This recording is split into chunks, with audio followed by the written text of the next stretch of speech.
Good morning all friends. मेरे legal advice by Sheikh Javed Mohammad advocate channel पर आपका स्वागत है।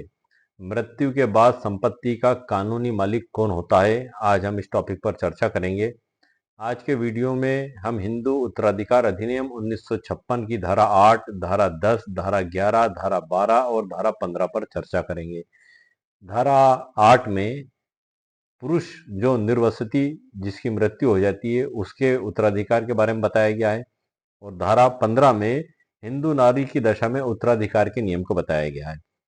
हमारा जो वीडियो का टाइटल है कि मृत्यु के बाद संपत्ति का कानूनी मालिक कौन होता है, तो कानूनी मालिक जो होता है उसमें हम दो टॉपिकों पर आप चर्चा करेंगे। क्योंकि मृत्यु होती है तो या तो एक तो स्त्री की मृत्यु होती है या पुरुष की मृत्यु होती है।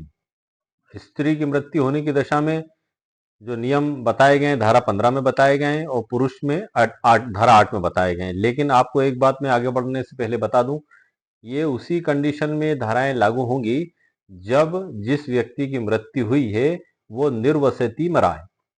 यदि उसके द्वारा वसीयत लिखने के बाद मृत्यु हुई है तो ये कोई सी भी धारा वहां अप्लाई नहीं होगी उत्तराधिकारों के नियमों में। उसने जो वसीयत लिखी है उसके अनुसार उसके उत्तराधिकारियों में संपत्ति को दिया जाएगा।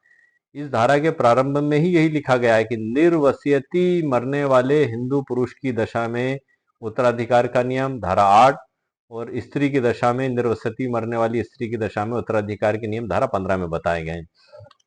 इसमें धारा 10 में अनुसूची के वर्ग 1 में के वारिसों में संपत्ति का वितरण बताया गया है। इसमें दो अनुसूचियां दी गई है सर बुक में, अनुसूची 1 वर्ग 1 के वारिस और वर्ग 2 के वारिस। संपत्ति पहले वर्ग 1 के वारिसों में, फिर वर्ग 2 और फिर आगे बंधु, ऐसे आगे उसमें दिया गया है। मैं भी आपको बुक में से बताऊंगा।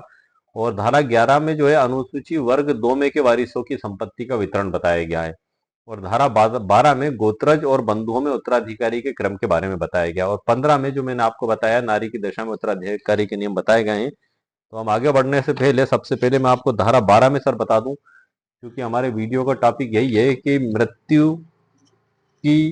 मृत्यु के बाद संपत्ति का कानूनी उत्तराधिकारी कौन होता है। तो सबसे पहले सर हम देखते हैं पुरुष की दशा में उत्तराधिकारी कौन होता है। तो सबसे पहले मैं आपको धारा 8 के बारे में सर जानकारी देता हूं, जो हमारे वीडियो का टाइटल है कि धारा 8 में जो बताया गया है में उत्तराधिकारी, सबसे पहले हम पुरुष पर चर्चा करेंगे। इसमें बताया है कि निर्वसति मरने वाले हिंदू पुरुष की संपत्ति इस अध्याय के उपबंधों के अनुसार निम्नलिखित को न्यायगमन होगी। कौन से पुरुष की? निर्वसति मरने वाले। अगर वसीयत लिख दी है सर तो फिर आपको हिंदू उत्तराधिकार अधिनियम 1956 की धारा 8 और धारा 15 को देखने का कोई प्रश्न ही उत्पन्न नहीं होता। इनका काम ही नहीं है, फिर वहां इनका उपयोग तभी होगा जब वो निर्वसिति मरेगा। जब वो निर्वसिति मरता है तो सबसे पहले जो उसकी संपत्ति है पुरुष की किसको दी जाएगी? नंबर 1 है कि उन वारिसों को जो अनुसूची के वर्ग 1 में बताए गए हैं। अनुसूची वर्ग 1 के वारिस क्या है मैं अभी आपको बता दूंगा। जस्ट पहले मैं ये बात पूरी कर लूं जो धारा 8 में बताई गई है, उसके बाद में उन वर्ग 1 के वारिसों को भी बता दूंगा। आप एक एक कॉपी और एक लिड लेके बैठिएगा, और उसमें से आप जिस वारिस में आप आते हैं उसको आप लिख लीजिएगा, ताकि मैं जब पढ़ूंगा आसानी के साथ में पढ़ूंगा। तो आप एक लीड और कलम लेके बैठिए, और जैसे ही मैं आऊं और यदि आप उस श्रेणी में आते हैं तो उसको आप लिख लीजिएगा। तो उससे आपको ये पता लग जाएगा कि आप किस वारिस में आते हैं। तो आपकी समस्या का समाधान घर बैठे हो जाएगा। उत्तराधिकारी की जानकारी आपको घर बैठे मिल जाएगी कि आपको उत्तराधिकार में किस प्रकार से संपत्ति कितनी प्राप्त होगी। ठीक है सर। दूसरा सर, जब वर्ग 1 के वारिस नहीं है तब हिंदू निर्वसित मरने वाले पुरुष की संपत्ति वर्ग 2 के वारिसों की सूची अनुसार दी जाएगी। कि वर्ग 1 के वारिसों को सबसे पहला प्राथमिकता दी जाएगी। जब वर्ग 1 का कोई वारिस है ही नहीं तो वर्ग 2 के वारिसों को जाएगी जो अनुसूची में दिया है। और जब वर्ग 2 का कोई वारिस नहीं है तब ऐसी दशा में वो गोत्रजों को जाएगी, और यदि गोत्रज भी नहीं है तब बंधुओं को जाएगी। तो ये चीज स्पष्ट हो गई सर। नंबर 1, अनुसूची के वर्ग 1 के वारिस, वर्ग 1 के वारिस नहीं होने पर अनुसूची में 2 में जो दिए गए वारिस उनको, वो भी नहीं होने पर गोत्रज को, गोत्रज भी नहीं होने पर बंधुओं को। तो ये चीज सर आपके सामने स्पष्ट हो गई जो बुक में परिभाषा दी गई थी। अब मैं आपको आगे बढ़ने से पहले उन अनुसूची के वारिसों के पूरी लिस्ट पढ़ के मैं बता देता हूं सर। शॉर्ट में है, कोई बहुत बड़ी नहीं है, मुश्किल से 1 मिनट का या 1.5 मिनट का समय लगेगा। लेकिन आप उस श्रेणी में आते हैं या नहीं आते हैं, ये आपको तभी पता लगेगा जब आप लीड और एक कॉपी लेकर बैठेंगे और मैं जैसे ही पढ़ूंगा तो आपकी क्या स्थिति है आप उसको नोट कर लें। यदि आप उसमें वर्ग एक की सूची में आप आते हैं तो आप उसको नोट कर लें कि आप कहाँ पर आते हैं। जैसे उसमें कई जगह दे रखा है पुत्र का पुत्र का पुत्र, पुत्री की पुत्री की पुत्री, तो ऐसी स्थिति में आप नोट कर लें ताकि आपको मेरे वीडियो देखने का फायदा मिल सके। तो आइए सर, अब मैं आपको वो अनुसूची प्रारंभ करने जा रहा हूँ। दोनों अनुसूची में पढ़ के बताऊंगा आप अपना खुद का स्थान किस जगह है और आपको कितनी संपत्ति प्राप्त होगी, इसके लिए आपको उसको नोट करना आवश्यक है। तो आइए सर, लेट्स गो। सर, मैं आपको वर्ग एक और वर्ग दो इन दोनों की सूची पढ़कर बताऊंगा, उसके बाद फिर हम धारा 15 पर बढ़ेंगे। यह हमारा वीडियो का जो टाइटल है कि मृत्यु की दशा में, मृत्यु के बाद संपत्ति का कानूनी मालिक कौन होता है। तो पुरुष मृत्यु की दशा में कौन होता है, पहले उस पर चर्चा कर रहे हैं। मैं दोनों अनुसूचियां आपको पढ़कर बता रहा हूं, उसके बाद ये हमारा एक टॉपिक कंप्लीट हो जाएगा कि निर्वसति हिंदू पुरुष की दशा में उत्तराधिकार किसको किस प्रकार से दिया जाएगा। उसके बाद फिर हम हिंदू नारी की निर्वसति की दशा में आगे बढ़ेंगे। तो सबसे पहले सर, अब मैं अनुसूची जो बुक में दी गई है वही सर मैं आपको पढ़कर बता रहा हूँ। आप तैयार रहिएगा और लीड और कॉपी लेकर बैठिएगा। कई व्यूवर्स मुझसे सवाल करते हैं अलग अलग तरीके के कि सर हम इस स्थिति में हैं, हमारा हम उसके पिता हैं, संतान हैं, पुत्र हैं, पुत्र की पुत्री हैं। वो कई तरीके के अलग अलग सवाल लिखते हैं। तो आप सभी लोगों के सवालों का जवाब सर आपको मिलने जा रहा है। आप मेहरबानी करके लीड और कॉपी लेकर बैठिए और मैं आसानी के साथ पढ़ता जा रहा हूं। आपको पता लग जाएगा कि आप पुरुष उत्तराधिकारी हैं। यदि निर्वसति आपके जो पुरुष मरा है, जिसकी देहांत हुआ है, तो आप उसमें किस स्थिति में आप आते हैं, वर्ग एक में आते हैं कि वर्ग दो में आते हैं। उसके बाद फिर किसको कितनी संपत्ति मिलेगी, ये सर बात का विषय है। सबसे पहला तो हमको ये पता लग जाए कि हम किस श्रेणी में आते हैं, वर्ग एक की कि वर्ग दो की सूची में। तो ठीक है सर, आइए हम शुरू करते हैं। वर्ग एक, इसमें नंबर एक है सर पुत्र। मैं आसानी के साथ पढ़ रहा हूं सर ताकि आप उसको समझ भी सकें और नोट करना हो तो आप नोट भी कर लें। पुत्र, दूसरा पुत्री, विधवा, माता, पूर्व मृत पुत्र का पुत्र, पूर्व मृत पुत्र की पुत्री, पूर्व मृत पुत्री का पुत्र, पूर्व मृत पुत्री की पुत्री, पूर्व मृत पुत्री की पुत्री, पूर्व मृत पुत्र की विधवा। मतलब पूर्व मृत से मतलब है जो पहले मर चुके हैं उनकी विधवा, या पहले जो मर चुके हैं उनकी पुत्री की पुत्री, इसका ये मतलब है सर। उसके बाद है पूर्व मृत पुत्र के पूर्व मृत पुत्र का पुत्र। एक बार और पढ़ देता हूं मैं।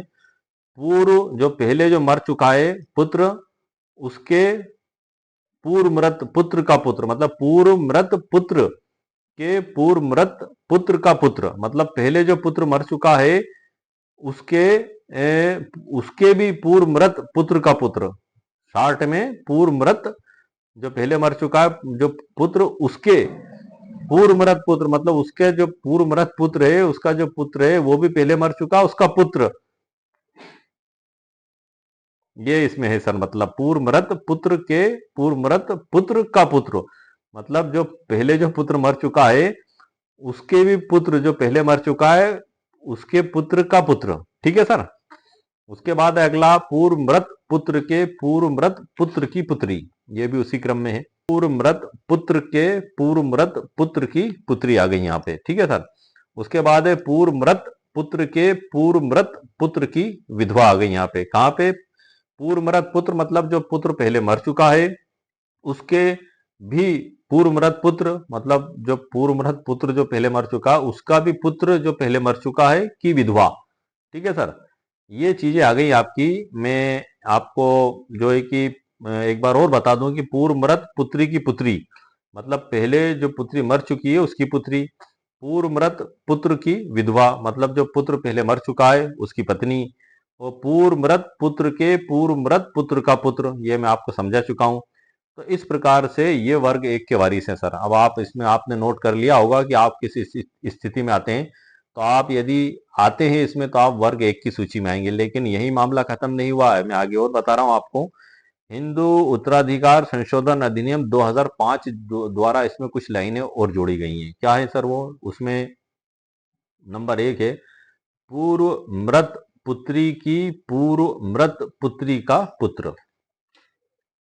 थोड़ा समझ लीजिएगा सर आप, पूर्व मृत पुत्री मतलब जो पुत्री पहले मर चुकी है उसकी भी पुत्री जो पहले मर चुकी है का पुत्र। ठीक है सर। उसके बाद जोड़ा गया इसमें पूर्व मृत, ये वर्ग एक की अनुसूची चल रही है सर। उसके बाद पूर्व मृत पुत्री की पूर्व मृत पुत्री की पुत्री, मतलब जो जिसकी संपत्ति उत्तराधिकारियों में बांटी जानी है उसकी जो पुत्री पहले मर चुकी है के पूर्व मृत पुत्र, उसका भी पुत्र जो पहले मर चुका है की पुत्री को भी वर्ग एक की सूची में रखा गया है। उसके बाद पूर्व मृत पुत्र मतलब जिस व्यक्ति जो हिंदू पुरुष जो निर्वसति मरा है उसके पहले मर चुके पुत्र की पूर्व मृत पुत्री मतलब उसकी पुत्री भी जो पहले मर चुकी है की पुत्री, इन सबको वर्ग एक की सूची में रखा गया। तो आपके सामने एक स्थिति तो क्लियर हो चुकी है कि आप वर्ग एक की सूची में आते हैं या नहीं। यदि आपने कॉपी पर लिट से नोट कर लिया है तो आपको ये पता लग चुका है कि आप वर्ग एक की सूची में शामिल हैं। और यदि आप वर्ग एक की सूची में शामिल नहीं हैं, जो मैंने नाम आपको बताए हैं, तो अब मैं वर्ग दो की सूची पढ़ने जा रहा हूं, जो आप उसमें शामिल है या नहीं इसके लिए भी आप कॉपी और लिड लेकर बैठिएगा। मैं आपको पढ़ के बता रहा हूं। यदि आप उस स्थिति में आते हैं तो आप उसको तुरंत नोट कर लें। ये क्यों फायदेमंद है? क्योंकि धारा 8 जो है, धारा 8 जो है निर्वसति मरने वाले हिंदू पुरुष की दशा में उत्तराधिकारी का क्रम डिसाइड करती है। उसमें सबसे पहले वर्ग एक के वारिसों को दिया जाएगा। अगर वर्ग एक के वारिस नहीं है तो वर्ग दो के वारिसों को दिया जाएगा। वर्ग दो के वारिस नहीं है, वर्ग एक के वारिस कौन, जो मैं अभी आपको पढ़ के बताया सूची में, सबसे पहला इनको दिया जाएगा उत्तराधिकार में हिस्सा। यदि ये नहीं है कोई भी तब वर्ग दो का नंबर आएगा, और अगर वर्ग दो के भी कोई नहीं है तब जाएगा गोत्रज, और गोत्रज भी नहीं है तब जाएगा बंधुओं को। इसलिए ये आपको नोटेट करना जरूरी है कि आपका मुकाम क्या है, आप किस अनुसूची में आते हैं और आपको किस प्रकार से उत्तराधिकार मिलेगा। सबसे पहले ये समझना जरूरी है किसको कितना मिलेगा, ये बात का प्रश्न है सर।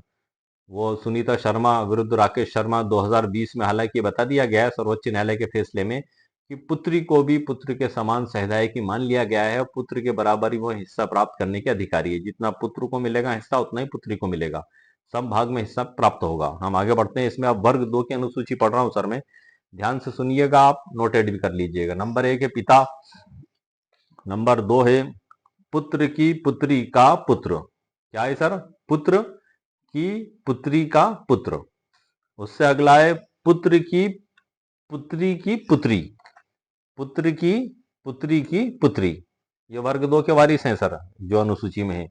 जब वर्ग एक के वारिस नहीं होंगे कोई भी तब इनका नंबर आएगा। Okay sir. तीसरा है भाई है, चौथा है बहन। उसके बाद है फिर थर्ड में नंबर एक पुत्री के पुत्र का पुत्र, पुत्री के पुत्र का पुत्र। Okay sir. क्यों? क्योंकि पुत्री के पुत्र का पुत्र क्यों लिया गया है? क्योंकि पुत्री को वर्ग एक की अनुसूची में शामिल किया गया है। ऐसे ही पुत्र को भी वर्ग एक की अनुसूची में शामिल किया गया है। विधवा, माता, इन सबको वर्ग एक की अनुसूची में शामिल किया गया है। इसलिए इनका नाम वर्ग दो में आपको नहीं मिलेगा, इनकी संतानों का ही नाम मिलेगा। मैं आगे बढ़ रहा हूं सर। पुत्री के पुत्र का पुत्र हो गया सर। उसके बाद पुत्री के पुत्र की पुत्री आ गई, पुत्री के पुत्र की पुत्री। ठीक है। मतलब तीसरा नंबर है पुत्री की पुत्री का पुत्र। नोट कर लीजिएगा सर आप, पुत्री की पुत्री का पुत्र। चौथा है पुत्री की पुत्री की पुत्री, पुत्री की पुत्री की पुत्री। उसके बाद है सर भाई का पुत्र, बहन का पुत्र, भाई की पुत्री, बहन की पुत्री, और पिता का पिता और पिता की माता, और पिता की विधवा और भाई की विधवा। और उसके बाद आता है पिता का भाई और पिता की बहन, और माता का पिता और माता की माता, और माता का भाई और माता की बहन। ये आ गए सर वर्ग दो की अनुसूची में। इनका नंबर कब आएगा? जब अनुसूची जो वर्ग एक मैंने आपको पढ़ के बताई थी उसमें से कोई भी व्यक्ति अगर नहीं है, मौजूद, जीवित नहीं है, तभी इन लोगों का नंबर आएगा। इसमें स्पष्टीकरण लिखा है इस अनुसूची में भाई या बहन के प्रति निर्देशों के अंतर्गत उस भाई या बहन के प्रति निर्देश नहीं है जो केवल एकोदर रक्त के हों। ये इसमें आखिरी में लिखा गया है। तो इस प्रकार से ये सर मैंने आपको अनुसूची जो वर्ग 1 है और वर्ग 2 की जानकारी दी है और देने का स्पष्ट और विशेष रीजन क्या है सर? धारा 8, निर्वसति मरने वाले हिंदू पुरुष की दशा में संपत्ति अनुसूची के हिसाब से दी जाएगी। प्रारंभ में ही उसमें लिखा हुआ है कि सबसे पहले अनुसूची 1 के वारिसों को दी जाएगी, उन वारिसों को जो अनुसूची के वर्ग 1 में निर्दिष्ट हैं, सबसे पहला उनको दी जाएगी। अगर अगर ये नहीं है तब अनुसूची के वर्ग 2 का नंबर आएगा, उसके बाद गोत्रजों का, उसके बाद बंधुओं का। तो सर ये चीज तो क्लियर हो गई कि मृत्यु होने पर, निर्वसति मृत्यु होने पर हिंदू पुरुष की संपत्ति के उत्तराधिकारी कौन होंगे, ये मैंने आपको मुकम्मल कानूनी जानकारी प्रदान कर दी है। अब हम बढ़ते हैं धारा 15 की ओर कि यदि कोई हिंदू नारी वसीयत लिखे बगैर मर जाती है तब उसकी संपत्ति का वितरण कैसे किया जाएगा। ये थोड़ा सा महत्वपूर्ण टॉपिक है और थोड़ा सा विस्तृत भी है और समझने लायक भी है, लेकिन बड़ा ही आसान है और बड़ा ही सरल है। मैं आपको आगे की जानकारी देता हूं सर। हमारे वीडियो का भाग 1 कंप्लीट हो चुका है। अब भाग 2 पर हम बढ़ते हैं। निर्वसति मरने वाली हिंदू नारी की दशा में संपत्ति कैसे वारिसों में बांटी जाएगी। हमारे वीडियो का भी टाइटल यही है कि मृत्यु के बाद संपत्ति का कानूनी मालिक कौन होता है। तो पुरुष की दशा में कानूनी मालिक कौन होगा, ये मैंने आपको बता दिया। अब महिला की दशा में कानूनी मालिक कौन होंगे, उसका जवाब है धारा 15, हिंदू उत्तराधिकार अधिनियम 1956 की धारा 15। इसमें स्पष्ट लिखा हुआ है कि निर्वसति मरने वाले हिंदू नारी की संपत्ति धारा 16 में दिए गए नियमों के अनुसार निम्नलिखित को न्यायगत होगी। किन किन को होगी सर? इसमें का, खा, गा, घा, णा और छ, ये 1 2 3 4 5 इसमें व्यवस्थाएं की गई हैं। उसमें नंबर 1 है, इसको भी सर आप नोटेट कर लीजिएगा, क्योंकि अगर आप नोट नहीं करेंगे, ऐसे ही सुन के निकल जाएंगे, तो फिर आपको वीडियो सुनने का वो लाभ प्राप्त तभी हो पाएगा जब आप, जो मैं बोल रहा हूँ, जब आप आपकी मेमोरी में रख पाए। और यदि आप आपकी मेमोरी में नहीं रख पाए तो फिर आपको भला पता कैसे लगेगा कि आप किस श्रेणी में आते हैं, वर्ग 1 में है कि वर्ग 2 में है, या आपका मुकाम क्या है उत्तराधिकार का, कानूनी मालिक आप किस प्रकार से होंगे। इसलिए आप या तो नोटेट कर लें या फिर अपनी मेमोरी को इतना शार्प रखें कि आप अपने दिमाग में उसको याद करके रख सकें। नंबर 1 है सर इसमें प्रथमता। ये मैं हिंदू निर्वसति नारी की दशा में जो है कि संपत्ति जो बटेगी उसके उत्तराधिकारी में, उनके बारे में बता रहा हूँ सर। ये दूसरा भाग है हमारे वीडियो का। प्रथमता पुत्रों और पुत्रियों, पुत्रों और पुत्रियों, और पुत्रियों में क्या बताया गया है इसमें, पुत्रों पुत्रियों में जिसके अंतर्गत किसी पूर्व मृत पुत्र या पुत्री के अपत्य भी हैं। अपत्य मतलब बच्चे। कौन है? एक तो पुत्र हो गए, पुत्री हो गई, और इन इन दोनों के पूर्व मृत पुत्र या पुत्री के बच्चे, मतलब पुत्र और पुत्री हो गए और जिसके अंतर्गत पूर्व मृत पुत्र या पुत्री के बच्चे भी शामिल हो गए। मतलब कोई जो व्यक्ति जिसकी संपत्ति बांटी जानी है, स्त्री जो स्त्री है, महिला है, निर्वसति मर गई है, तो उसके कोई पहले कोई संतान मर चुकी है, बेटा या बेटी, तो उसके बच्चों को भी इसमें शामिल किया गया है, और पति को। ये प्रथम इसमें कंडीशन में आ गए सर। सबसे पहली स्थिति में आ गए ये आपको ध्यान रखने वाली बात है कि किसको बांटी जाएगी निर्वसति महिला की दशा में। प्रथमता पुत्रों और पुत्रियों जिसके अंतर्गत किसी पूर्व मृत पुत्र या पुत्री के अपत्य भी और पति भी। ये तीनों हो गए, पुत्र, पुत्री और पति। और वो जो पहले मर चुके हैं उनके बच्चे आ गए। सीधी सी सरल भाषा में आप समझे तो ये प्राथमिक रूप से हैं। और दूसरी स्थिति बनेगी इनके नहीं होने पर पति के वारिसों पर। और तीसरी स्थिति है, अगर ये भी नहीं है तो माता और पिता को। और चौथी स्थिति है कि ये भी नहीं है कोई उपरोक्त में, तो पिता के वारिसों को। और पांचवी स्थिति है कि अगर ये उपरोक्त कोई भी नहीं है जो मैंने आपको बताया, तो माता के वारिसों को जाएगी सर। सीधी सी बात ये हुई समझने की कि नंबर 1 में आ गई पुत्र, पुत्री, पति, और पूर्व मृत जो संतान है, पुत्र पुत्री, उनके बच्चे आ गए। नंबर 1 हो गई। अगर ये नहीं है तो पति के वारिसों को जाएगी, अगर ये भी नहीं है तो माता और पिता को जाएगी तीसरे नंबर पे। चौथे नंबर पे अगर ये उपरोक्त नहीं है तो पिता के वारिसों को जाएगी, और अंत में अगर कोई भी नहीं है तो माता के वारिसों को जाएगी। तो ये तो सर स्थिति होगी आपकी क्लियर। अब सबसे महत्वपूर्ण टॉपिक यही चालू होता है जो मैं आपको बताने वाला हूं, इसकी उपधारा 2, धारा 15 की उपधारा 2। इसमें अंतर्विष्ट किसी भी बात के होते हुए यदि, अब यहां स्थिति कब लागू होगी कि जो मैंने आपको बताया है कि कोई महिला है जो निर्वसति बगैर वसीयत लिखे हुए जिसकी मृत्यु हो गई है, उसकी कोई संतान ही नहीं है, कोई वंशज ही नहीं है, अगर ऐसी स्थिति बनती है तब क्या होगा? तो इसमें विशेष व्यवस्था की गई है कि कोई संपत्ति जिसकी विरासत हिंदू नारी को अपने पिता या माता से प्राप्त हुई है, मतलब जो वसीयत लिखे बगैर जिस अ, हिंदू नारी की मृत्यु हुई है, उसने संपत्ति विरासत में प्राप्त की है। और कहां से प्राप्त की है? पिता या माता से। यहां सर आप गौर करिएगा, पिता या माता से अगर उसने प्राप्त की है तब क्या होगा उस संपत्ति का? ये तो मैंने आपको जो बताया, ये वो संपत्ति है जो उसकी वो पूर्ण स्वामिनी है। मैंने एक लिस्ट भी तैयार करके रखी ई बुक के अंदर कि वो कौन सी संपत्तियां हैं। ई बुक में पूरी डिटेल जानकारी मैंने तैयार करके रखी है। ई बुक की लिंक इसी वीडियो के नीचे डिस्क्रिप्शन बॉक्स में मेरे द्वारा सर दे दी गई है। ई बुक 199 रुपीज कीमत रखी गई है। मैं उससे परिचित भी आपको करा दूंगा। ये सभी जानकारी आपको पीडीएफ के रूप में उसमें भी प्राप्त हो जाएगी। बल्कि सर्वोच्च न्यायालय के साइटेशन और भी बहुत कुछ जानकारी उसमें मैंने लिखी है। मैं आपको मुख्य टॉपिक की बात बता रहा हूँ। अभी हम आगे बढ़ते हैं कि जो संपत्ति उसने पिता या माता से विरासत में प्राप्त की है और मरने वाले के पुत्र या पुत्री, जिसके अंतर्गत किसी पूर्व मृत पुत्र या पुत्री के बच्चे भी आ जाते हैं अभाव में। अभाव का मतलब इनका अभाव है, मतलब ये लोग है ही नहीं। कौन लोग नहीं है? वो संपत्ति जो उसने विरासत में पिता या माता से प्राप्त की है और इन लोगों का अभाव है। किन लोगों का? इसमें मृतक के पुत्र या पुत्री, जिसके अंतर्गत पूर्व मृत पुत्र या पुत्री के बच्चे भी आ जाते हैं, ये कोई भी नहीं है। तब क्या होगा? तब उपधारा 1 में निर्दिष्ट अन्य वारिसों को जो क्रम बताया गया है, 1 2 का खा गा घा और ना, जो मैंने अभी आपको पढ़ के बताए थे, इनके अनुसार संपत्ति नहीं जाते हुए पिता के वारिसों को चली जाएगी। तेरा तुझ पर ही अर्पण, जहां से प्राप्त हुई वहीं लौट जाएगी। सरल शब्दों में आप इसको समझ लें। कब लौटेगी? जब इनका अभाव है, जो मैंने आपको बताया था। किनका अभाव है? एक बार फिर बढ़ देता हूं मैं कि मृतक के पुत्र या पुत्री, जिसके अंतर्गत पूर्व मृत पुत्र या पुत्री के बच्चे भी आते हैं, इनका अभाव है।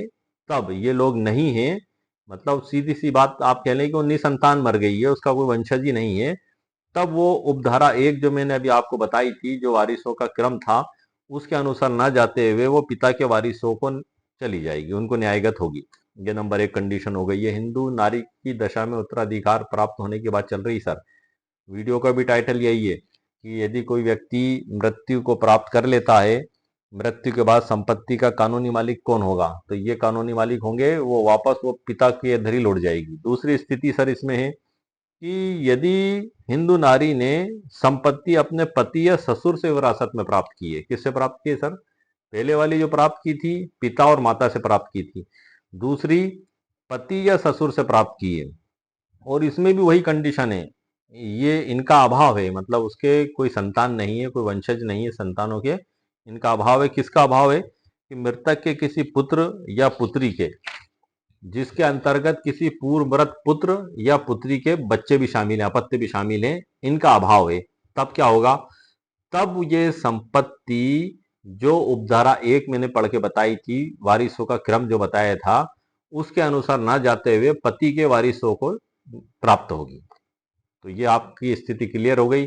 मतलब उपधारा 1 के अनुसार फिर उनका विभाजन नहीं होगा। उपधारा 1 में क्या बताया गया था कि प्रथमता, मतलब कोई हिंदू नारी यदि निर्वसती मर जाती है तो सबसे पहले उसके बच्चे और बच्ची और जो उसका बेटा बेटी और उसके जो पहले बेटा बेटी मर चुके हैं उनके भी बच्चे आ गए और पति भी आ गए, सबसे पहले प्राथमिकता उनको दी जाएगी। उसके बाद फिर अगर ये नहीं है तो पति के वारिसों को, ये भी नहीं है तो माता और पिता को, ये भी नहीं है तो पिता के वारिसों को, और ये भी नहीं है तो अंततः माता के वारिसों में जाएगी। लेकिन ये सब तब होगा जब ये लोग मौजूद हैं, जैसे कि उसकी पुत्री और पुत्रियां हैं, पति हैं, वो पूर्व मृत पुत्र या पुत्री के पुत्र हैं। अब यदि इनका अभाव हो गया, इनका अभाव हो गया, तब क्या होगा? एक बार फिर बता दूं कि पिता या माता से प्राप्त हुई कोई संपत्ति है और उसके पुत्र या पुत्री, जिसके अंतर्गत पूर्व मृत पुत्र या पुत्री के बच्चे भी आ जाते हैं, इनका अभाव है, तब वो संपत्ति पिता के वारिसों को चली जाएगी। और यदि हिंदू नारी ने पति या उसके ससुर से कोई विरासत में संपत्ति प्राप्त की है और इन लोगों का अभाव है जो मैंने आपको पढ़ के बताया, तो वो पति की ओर वापस न्यायगत हो जाएगी। तो ये आपका मैंने बड़े ही सरल शब्दों में सर और बड़ा ही मुकम्मल कानूनी जवाब देने की आपको कोशिश की है कि विनिर्दिष्ट क्रम से न्यायगत न होकर पति के वारिस को चली जाएगी। तो इस प्रकार से जो हमारे वीडियो का सा टाइटल है कि मृत्यु के बाद संपत्ति का कानूनी मालिक कौन होता है, इस पर मैंने आपको मुकम्मल कानूनी जानकारी प्रदान कर दी है धारा 8 और धारा 15 के तहत हिंदू उत्तराधिकार अधिनियम 1956। अब सवाल ये उठता है कि कितनी किसको प्राप्त होगी। अब ये भी विषय काफी महत्वपूर्ण है क्योंकि धारा 14 भी बड़ी महत्वपूर्ण है हिंदू उत्तराधिकार अधिनियम 1956 की, जिसमें यदि हिंदू नारी को कोई संपत्ति प्राप्त होती है तो उपधारा 1 के तहत वो पूर्ण स्वामिनी होती है, उसको बेच भी सकती है, जैसे चाहे उपयोग उपभोग कर सकती है। वहीं 14 की उपधारा 2 कहती है कि यदि उसको किसी अनुबंध या शर्त के अधीन दी गई है तो वो फिर 14 1 लागू नहीं होगी, वो पूर्ण स्वामी नहीं होगी और उसका उपयोग उसी निर्देश अनुसार किया जाएगा। अब सवाल ये उठता है कि यदि किसी हिंदू नारी की संपत्ति वो 14 1 में प्राप्त हुई है कि वो 14 2 में प्राप्त हुई है, अगर 14 1 में प्राप्त हुई है, पूर्ण स्वामिनी है वो, तो जाहिर सी बात है कि उसके मरने के बाद हिंदू उत्तराधिकार अधिनियम 1956 की धारा 15 जो मैंने अभी आपको बताई उसके अनुसार उसका वितरण हो जाएगा। अब यदि वो 14 2 में आ गई तब क्या होगा। अब यहाँ भी एक स्थिति है सर, सर्वोच्च न्यायालय का फैसला भी है कि भरण पोषण के लिए यदि महिला को कोई संपत्ति दी गई है तो वो उसकी पूर्ण स्वामिनी होती है। अब यदि किसी शर्त के अधीन दे दी गई है, कोई वसीयत ऐसी लिख दी गई है कि महिला उसके जीवन भर उपयोग करेगी और उसके मरने के बाद ये वापस मेरे इस बच्चे को प्राप्त हो जाएगी, तब क्या वो धारा 15 के तहत उत्तराधिकारी में जाएगी। तो सर जाहिर सी बात है, वो दस्तावेज खुद ही बोल रहा है, वो वसीयत इस प्रकार से की गई है कि उसको पूर्णता मालिक नहीं बनाया गया, तो वो धारा 15 के तहत फिर वो उत्तराधिकारियों में बांटने वाली व्यवस्था में नहीं आएगी सर। वो जो वसीयत और डॉक्यूमेंट्स में लिखा गया वो उसी प्रकार से न्यायगत होगी। तो इसी के संबंध में मैंने बड़ी महत्वपूर्ण जानकारियां ई बुक के अंदर तैयार करके रखी हैं। तो मैं कुछ सर्वोच्च न्यायालय के फैसले और कुछ सरल उदाहरण जो आपको समझने में और आसानी पैदा करेंगे उनके साथ में आपको ई बुक के अंदर से जानकारी देता हूँ। इस बहाने आपका उस ई बुक से परिचय भी हो जाएगा। उसमें मैंने वो बड़ी महत्वपूर्ण जानकारी लिखी है, तकरीबन 105 पन्ने की ई बुक है, वो पीडीएफ है वो वर्ड फाइल में, और जब वो पीडीएफ में कन्वर्ट होगा तो 105 से तकरीबन 90 पेज तो रहेंगे सर, 85-90 पेज, कुछ कम हो जाते हैं पीडीएफ जब हम उसका बनाते हैं। तो उसमें से सर मैं आपको जानकारी देता हूँ, वीडियो आप पूरा देखिएगा, आपको बड़ी महत्वपूर्ण जानकारी जो मैंने अभी दी है उससे हट के और भी सरल तरीके से आपको प्राप्त होने जा रही है। आइए सर लेट्स गो। आगे बढ़ने से पहले सर मैं आपको सबसे पहले ई बुक के टाइटल से परिचित करा देता हूँ और इसके अध्यायों से परिचित करा देता हूँ, उसके बाद हम सीधे हमारे मुद्दे पर चलेंगे।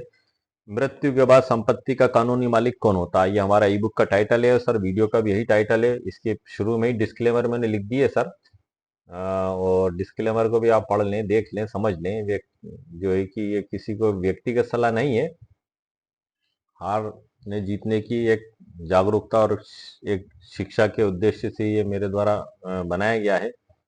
और इसके बाद प्रस्तावना है सर इसमें, और प्रस्तावना के बाद फिर आता है ई बुक में मृत्यु के बाद संपत्ति के कानूनी मालिक कौन। अध्याय 1 में प्रस्तावना है सर, उसमें डिटेल में काफी कुछ लिखा है। अध्याय 2 में हिंदू कानून के अनुसार संपत्ति का बंटवारा, और अध्याय 3 में समान अधिकार का सिद्धांत और सुप्रीम कोर्ट के ऐतिहासिक निर्णय, जिसमें सुनीता शर्मा बनाम राकेश शर्मा का सर बड़ा महत्वपूर्ण और ऐतिहासिक फैसला।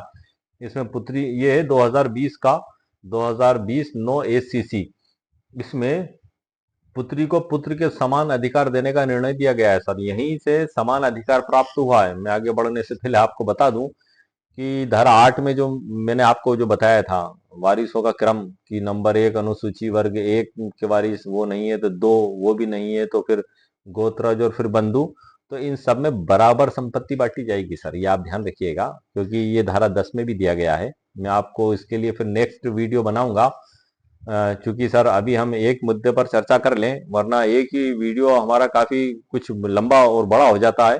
और अगर सभी चीजों को मैंने शामिल कर लिया, धारा 11 में कैसे संपत्ति का वितरण होगा, धारा 10 में, तो फिर तो सर काफी ज्यादा वीडियो लंबा हो जाएगा, इसलिए मैं मुख्य मुद्दे की बात कर रहा हूँ अभी। अध्याय 3 में ये दिया गया है सर, इसमें साइटेशन भी है, मैं उससे भी आपका परिचय करा दूंगा। और मुस्लिम एवं अन्य समुदायों के उत्तराधिकार का नियम भी इसमें लिखा गया है, क्रिश्चियन एवं पारसी का भी नियम इसमें लिखा गया है। और अध्याय 5 में व्यवहारिक परामर्श और निष्कर्ष और परिशिष्ट है। अब हम आ जाते हैं सर उत्तराधिकार का आधार। धारा 8 तो मैंने सर आपको बता दी है पुरुष की मृत्यु के बाद उत्तराधिकार के सामान्य नियम क्या होंगे, यह हम बात कर चुके हैं सर। इस पे हम आगे बढ़ेंगे। इसमें हम ये पूरा ई बुक में मैंने लिखा हुआ है, इसका उदाहरण देख लेते हैं सर हम। उदाहरण काफी बेहतर है कि रामलाल की मृत्यु हो जाती है। ये धारा 8 का उदाहरण देख रहे हैं सर हम। हिंदू उत्तराधिकार अधिनियम 1956 की धारा 8, जो निर्वसती कोई पुरुष अगर मृत्यु हो जाती है तो उसकी संपत्ति कैसे बांटी जाएगी। रामलाल की मृत्यु हो जाती है, वह अपने पीछे पत्नी, 2 बेटे और 1 बेटी और माता को छोड़ता है। चूंकि ये सभी वर्ग 1 के वारिस हैं, इसलिए संपूर्ण संपत्ति इन्हीं के बीच बराबर बांटी जाएगी। Okay sir.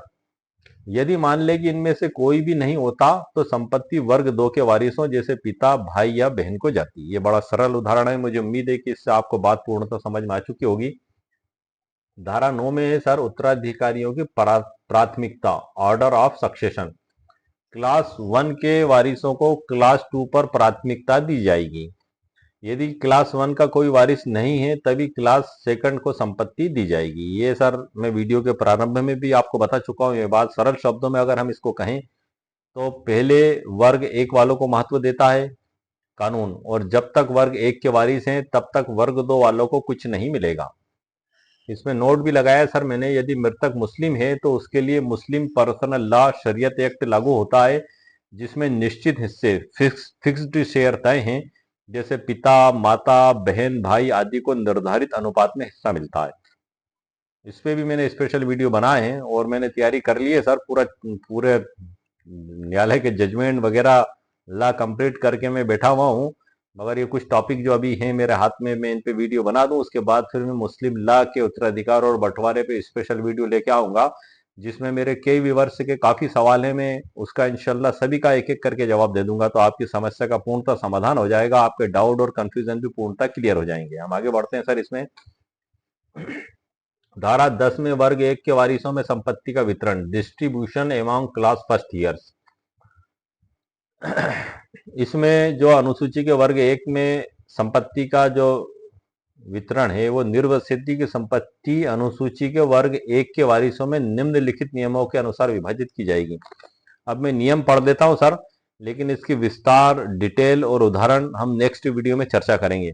नियम नंबर 1 है सर, ये वर्ग 1 के वारिस हैं, वो ध्यान रखिएगा, उनको जो संपत्ति बांटी जा रही है उसके बारे में हम बात कर रहे हैं धारा 8 के तहत।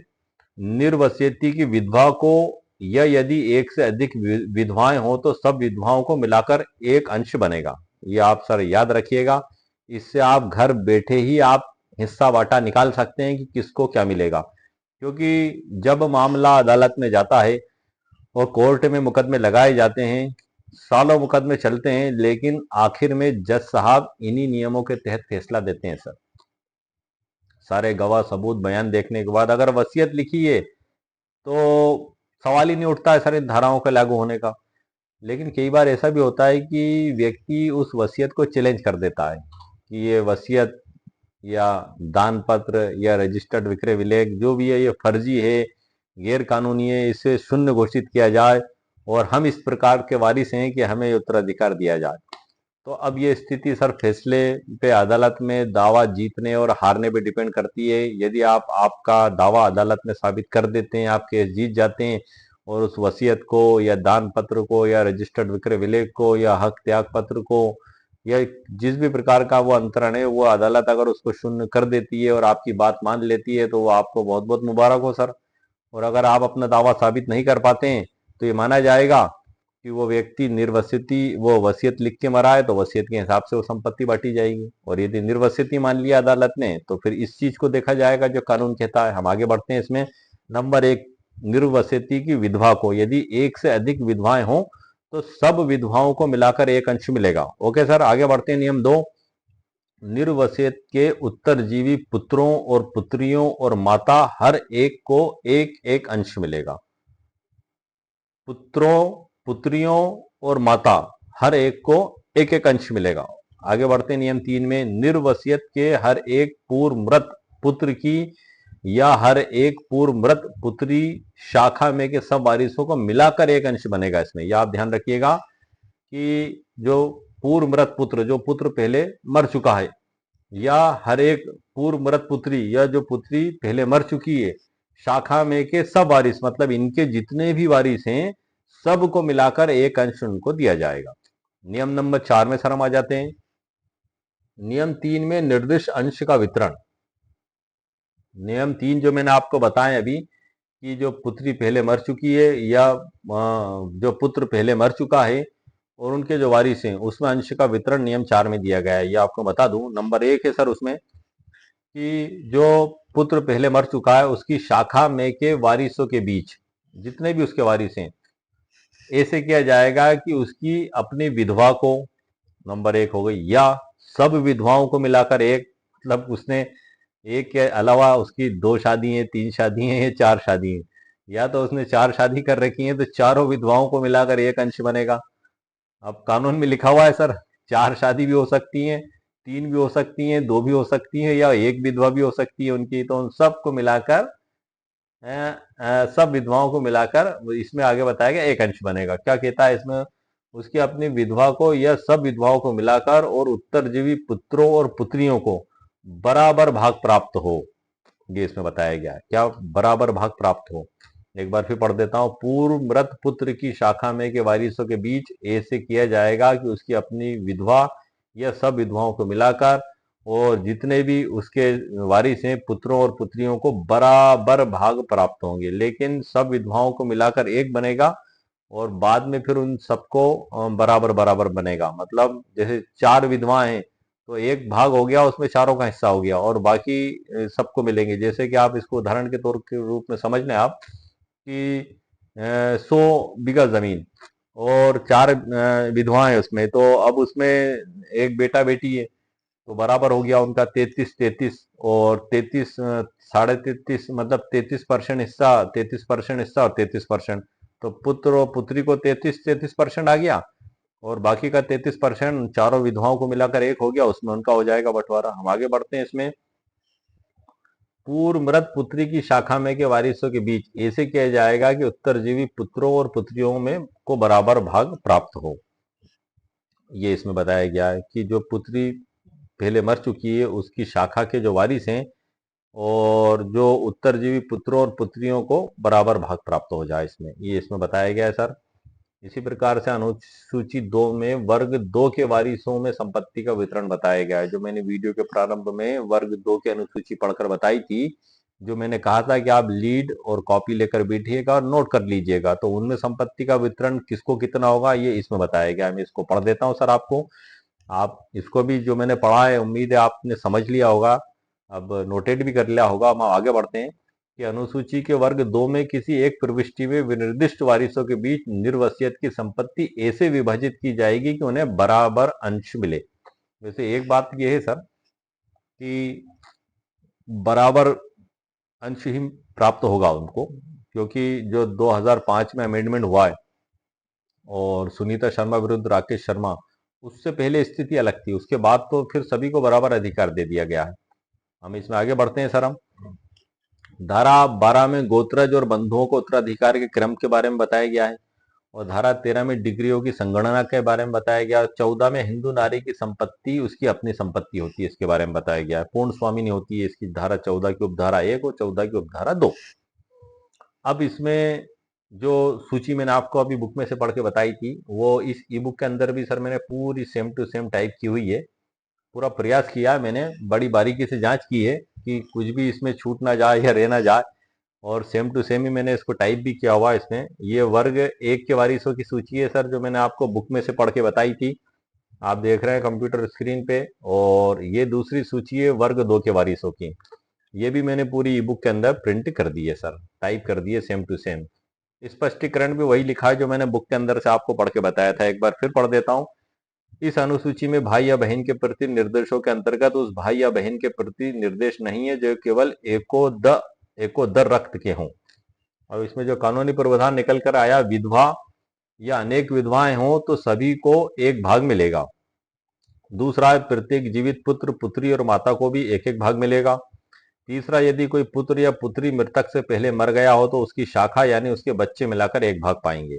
ये इसका है सरल भाषा में इसको लिखा गया है कि अगर मृतक के पीछे पत्नी माता पुत्र और पुत्री हैं तो सभी को बराबर हिस्सा मिलेगा। अगर उसका कोई बेटा पहले मर चुका है तो उस बेटे के बच्चे पोते पोती उसके स्थान पर हिस्सा लेंगे।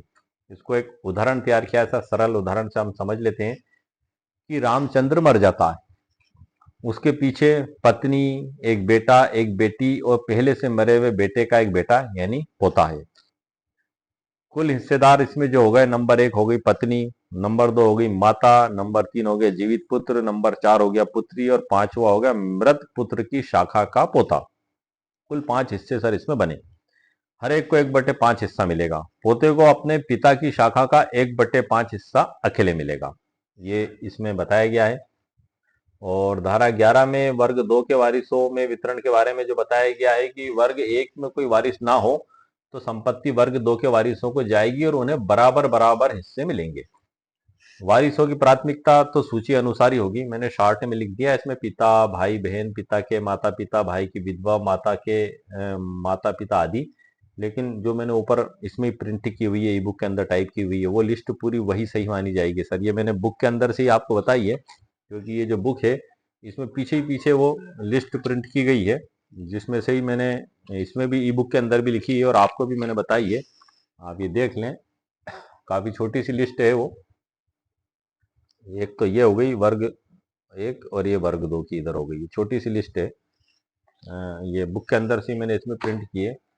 अब इसको भी हम एक उदाहरण से समझ लेते हैं सर। उदाहरण हमें समझने में मदद देते हैं। यदि किसी व्यक्ति के ना तो माता पिता, ना पत्नी, ना बच्चे जीवित हैं, लेकिन उसका भाई और बहन जीवित हैं, तो उसकी पूरी संपत्ति भाई और बहन में बराबर बांटी जाएगी। अब भाई और बहन, इनको जो मैंने पढ़ के बताया था, ये कौन सी अनुसूची में आते हैं सर? हम अनुसूची 2 की बात कर रहे हैं हम अभी।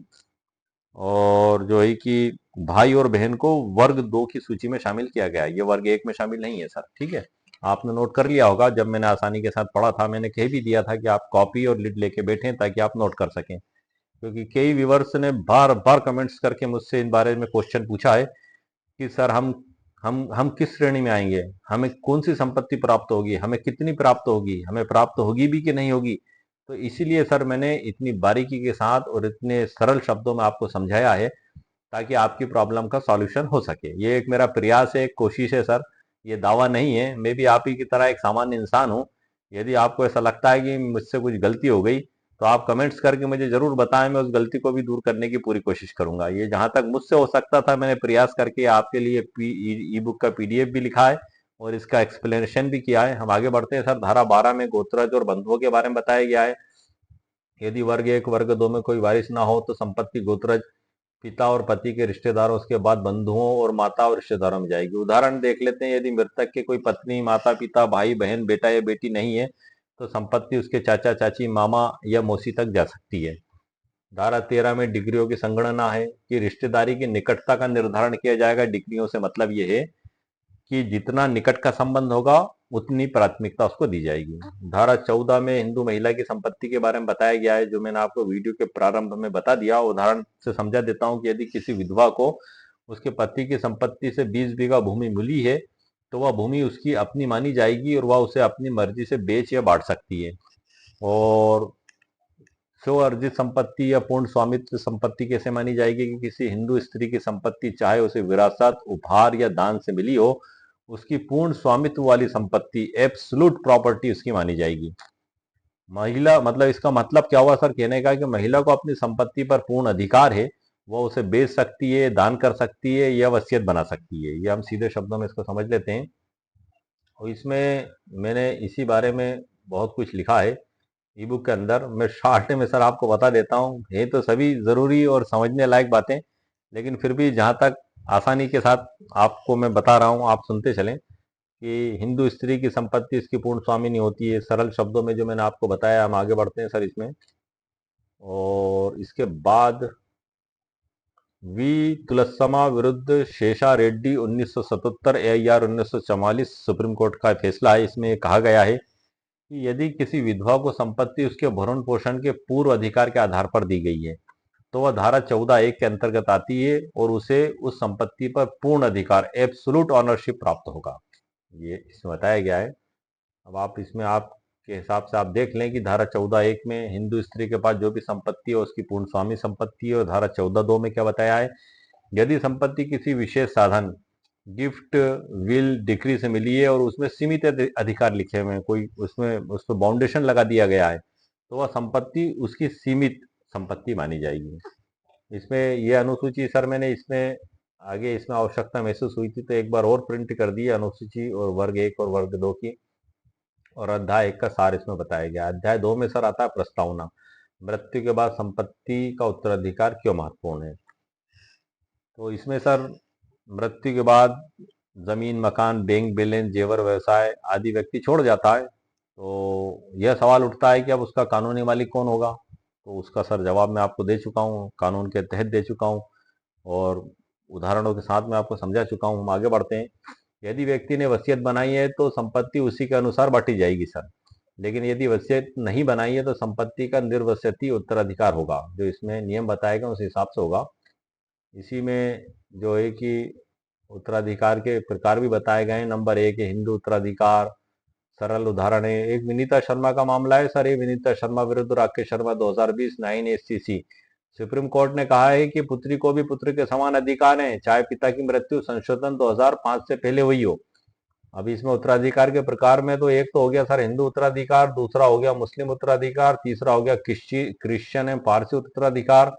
इनके बारे में भी सर मैंने लिखा है, सरल उदाहरण के साथ इसमें बताया है ई बुक के अंदर मैंने। और हिंदू कानून के अनुसार संपत्ति का बंटवारा निर्वसती उत्तराधिकारी की दशा में, उसके बारे में भी सर इसमें लिखा गया है, धारा 8, धारा 9, धारा 10। और उसके बाद सर जो है कि न्याय दृष्टांत भी है एक, इसमें वही जो मैंने आपको बताया था विनीता शर्मा है, कई जगह इसको विनीता शर्मा करके भी लिख दिया गया है, कई जगह सुनीता शर्मा करके भी लिख दिया गया है, लेकिन वो सही सुनीता शर्मा विरुद्ध राकेश शर्मा ही है। और इसमें भी सर वो सभी बातें बताई गई। धारा 11 आ गई, उसके बाद फिर वर्ग 2 की अनुसूची 12, 13, 14 उदाहरण भी है सर कि पति की मृत्यु के बाद पत्नी को दी गई जमीन भरण पोषण हेतु नहीं कही गई तो जमीन उसकी अपनी संपत्ति बन जाएगी। और वो जो मैंने एक फैसला बताया था उसका भी सर इसमें हवाला दिया हुआ है। धारा 15 और धारा 16 महिला की मृत्यु के बाद उत्तराधिकार के क्रम के बारे में सर बताती है।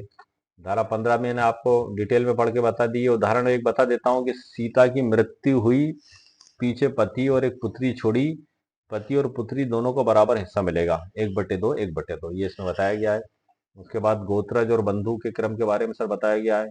और धारा 15 में जो बताया गया है इसमें कुछ अच्छी बातें सर मैं आपको बता देता हूँ जो आपने अभी तक नहीं सुनी होंगी। है तो सभी इसमें सर समझने लायक बातें, मगर मैंने ई बुक के अंदर सर लिख दी हैं, आप देखते चले, मैं परिचित करा देता हूँ।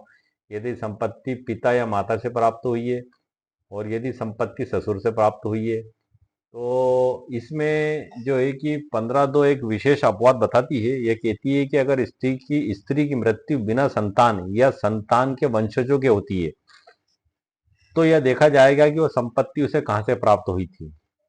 और अगर उसकी संतान भी हैं और वंशज भी हैं, जो धारा 15 की शुरुआत में मैंने आपको पढ़ के बताया था, तब तो उसी क्रम में डिसाइड होगा सर वो। और यदि ये लोग नहीं है, इनका अभाव है, तब बात ये जाएगी कि वो जहां से आई है वहीं लौट जाएगी। जैसे कि यदि संपत्ति पिता या माता से प्राप्त हुई है तो संपत्ति पर पिता या माता के वारिसों का अधिकार होगा, ना कि पति या ससुराल का।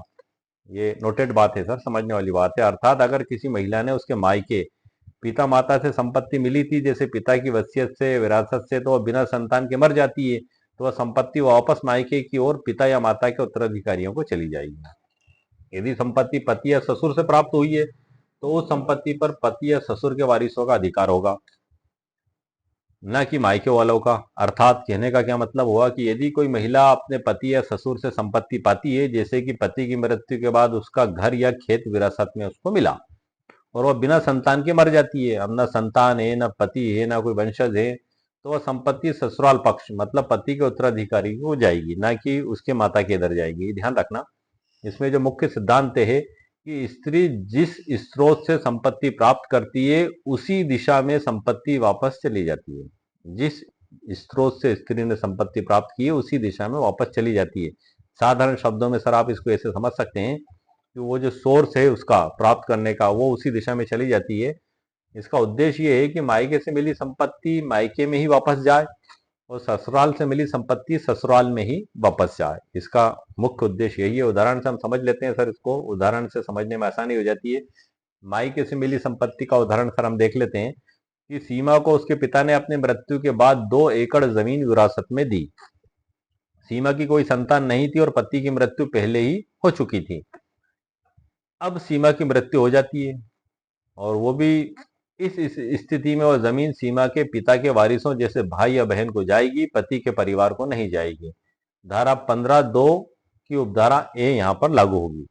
दूसरा उदाहरण सर हम समझ लेते हैं, इसको मैं येलो कलर से हाईलाइट कर देता हूं सर। दूसरा उदाहरण हम समझ लेते हैं, इसको मैं सर हाईलाइट कर रहा हूँ, ये भी मैंने हाईलाइट कर दिया। दूसरा उदाहरण है, सुनीता को उसके पति की मृत्यु के बाद उसकी संपत्ति विरासत में मिली। पति की मृत्यु के बाद सुनीता की कोई संतान नहीं है। अब सुनीता की मृत्यु होती है, वह संपत्ति सुनीता के पति के वारिसों जैसे देवर या ससुर को जाएगी, एक उदाहरण के तौर पर। बाकी वो जो मैंने लिस्ट बताई है, आप वो ही लिस्ट अंतिम है और फाइनल है सर, जो बुक में से मैंने आपको पढ़ के बताई है। आपके पास भी बुक होगी, यदि आप एक आम व्यक्ति हैं तो मैंने आपके लिए, आप एक एडवोकेट नहीं है, आप घर बैठ के अगर मेरा वीडियो देख रहे हैं तो इसलिए मैंने आपको ये बताया था कि आप कॉपी और लीड लेकर बैठिएगा ताकि आप नोट कर लें।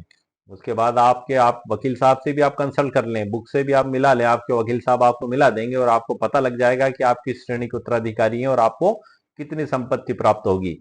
और अदालत में सालों मुकदमे लड़ने के बाद भी सर अंततः फैसला जज साहब के द्वारा इसी नियमों के आधार पर दिया जाता है।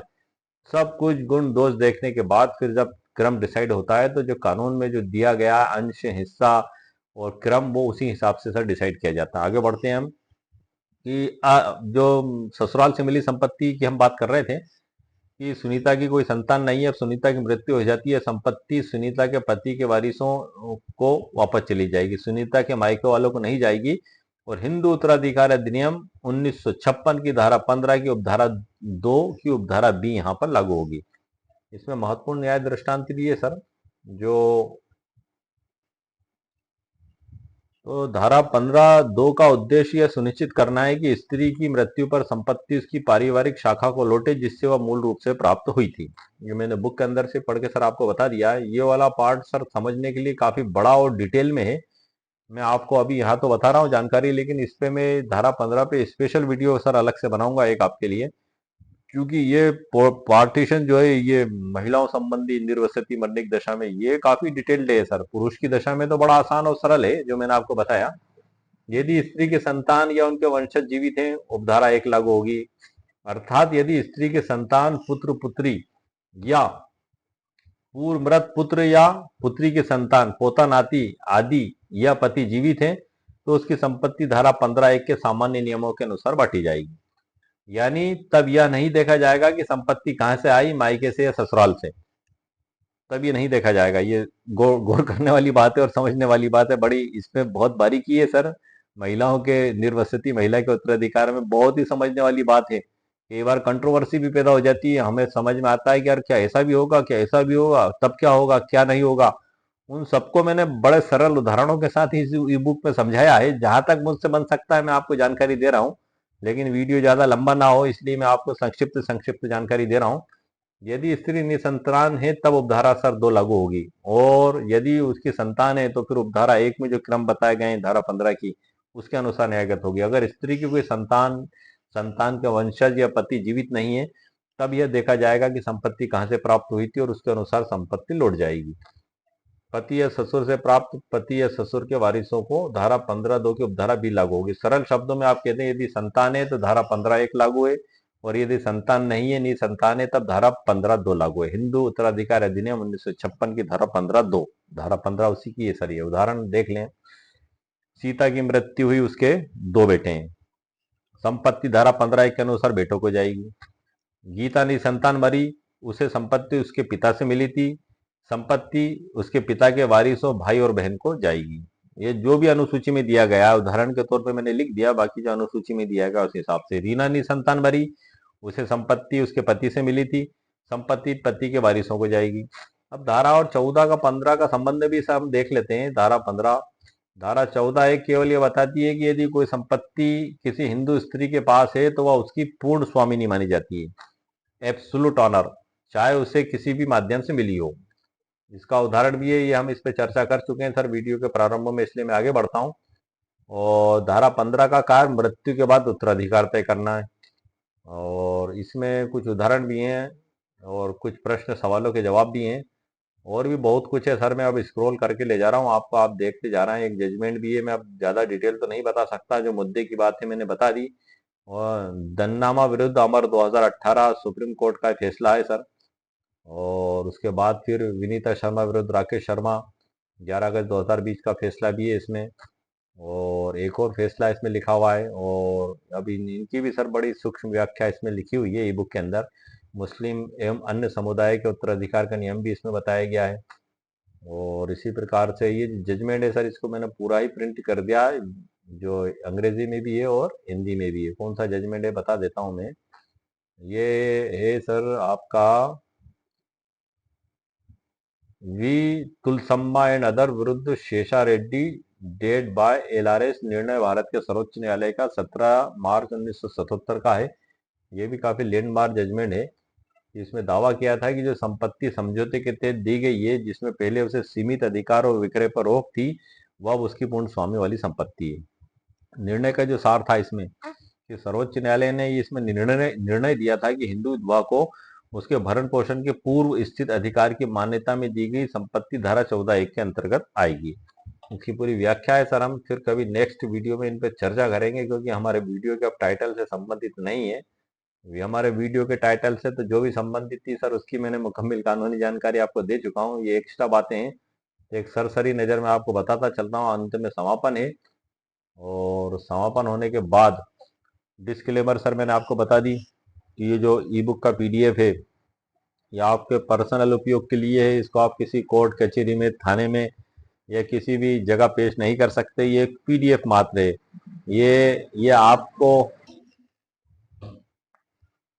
मेरे कई व्यूवर्स का ये कहना रहता है कि सर आप जो भी वीडियो बनाएं, आप जो भी जानकारी दें, तो उसका पीडीएफ आप जरूर बना दें। तो ये पीडीएफ मैंने सर आपके लिए बना दिया है और इसको जहां मैं अपलोड करता हूं, चाहे अमेजोन पे या इंस्टा मोजो पे, जिस भी प्लेटफॉर्म पर, तो वहां इसको ई बुक डिजिटल नाम से कहा जाता है। इसलिए मेरे द्वारा भी इसको ई बुक ही कहा जाता है, उसके आगे भी ई बुक ही लिखा जाता है। तो ये इसके अंदर जो कायदे कानून, जो नियम, जो धाराएं मैंने बताई हैं, तो उसके लिए ये ऐसी बुक जो छापी गई है, इसी के अंदर से मैंने उन सब चीजों को एक जगह कलेक्ट किया है। तो ये बुक आपको कोर्ट में जज साहब के सामने ले जाके पेश करना है, ना कि उस पीडीएफ को। आप सब समझदार हैं, हालांकि आपको समझाने की जरूरत नहीं है, लेकिन फिर भी मैं बता देता हूँ हर वीडियो में। और जहां तक मुझसे बन सकता था इस टॉपिक को समझाने का, वो मेरे द्वारा कोशिश की गई है। और आप इस पे किसी भी प्रकार से कार्य करने से पहले, निर्णय निर्णय लेने से पहले, एक बार आपके वकील साहब से जरूर आप सलाह मशवरा करें। क्यों? क्योंकि हर केस की कंडीशन अलग होती है, परिस्थिति अलग होती है, कानूनी स्थिति अलग होती है। इसलिए आप एकदम से ये ना मान लें कि जो लिखा हुआ है, चाहे कानून की बुक भी आप ले लें जो मैंने लिखा हुआ है, और आप बुक लेके आए और आप सोचें कि ऐसा ही। नो सर, ऐसा नहीं है। आपको पहले आपके वकील साहब से मिलना पड़ेगा, वो हर चीज देखेंगे, समझेंगे, उसके बाद फिर आपका डिसाइड होगा। लेकिन आपको ये वीडियो देखने के बाद ये तो पता लग ही जाएगा कि आप किस क्रम के उत्तराधिकारी हैं, आपको कितनी संपत्ति प्राप्त होगी। और यदि केस भी लड़ा जाएगा अदालत में, तो किस प्रकार से लड़ा जाएगा, किस प्रकार से जीता जा सकता है केस को, ये सभी कुछ चीजें, बहुत कुछ गाइडलाइन तो आपको सर इस वीडियो से प्राप्त हो ही चुकी हैं। तो इस प्रकार से सर आज के वीडियो में मैंने आपको मुकम्मल कानूनी जानकारी प्रदान कर दी है। जो हमारे वीडियो का मुख्य टाइटल था, मैं आपको फिर बता दूं। जो सर हमारा वीडियो का मुख्य टाइटल था, मृत्यु के बाद संपत्ति का कानूनी मालिक कौन होता है, तो इस पे सर मुकम्मल कानूनी जानकारी दे दी है। हमारा वीडियो भी सिर्फ इस बात पर था कि कानूनी मालिक कौन होता है। तो धारा 8 और 15 के तहत मैं आपको पूर्णतः जानकारी दे चुका हूँ, हिंदू उत्तराधिकार अधिनियम 1956 के तहत। अब रहा सवाल किसको कितना हिस्सा मिलेगा, तो ये बहुत से उदाहरणों के साथ साधारणता मैंने आपको समझा दिया है। लेकिन इस पे मैं स्पेशल वीडियो लेकर आऊंगा, जिसमें मैं पूरे गुणा भाग के साथ आपको बता दूंगा कि किसको कितना हिस्सा प्राप्त होगा। वैसे इस वीडियो में भी मैं इतना तो बता चुका हूं कि आप गुणा भाग खुद भी कर सकते हैं और निकाल सकते हैं कि किसको कितना हिस्सा प्राप्त होगा। लेकिन मैं स्पेशल वीडियो बनाऊंगा और उसकी शुरुआत ही उसी से करूंगा। जैसे कि इस वीडियो की शुरुआत मैंने कानूनी मालिक कौन होगा इसी से की थी, और स्पेशली धारा 8 और 15 पे हमारा वीडियो था। अब मैं स्पेशली वीडियो जो बनाऊंगा, वो धारा 11, धारा 10 इस पे, और जो सर्वोच्च न्यायालय के फैसले हैं उन पर भी मैं आपके लिए नेक्स्ट वीडियो लेकर आऊंगा। तो उम्मीद है सर आपको मेरा वीडियो पसंद आया होगा। मेरे वीडियो को आप लाइक भी करें, शेयर भी करें, सब्सक्राइब भी करें। ओके, शुक्रिया, थैंक यू सर।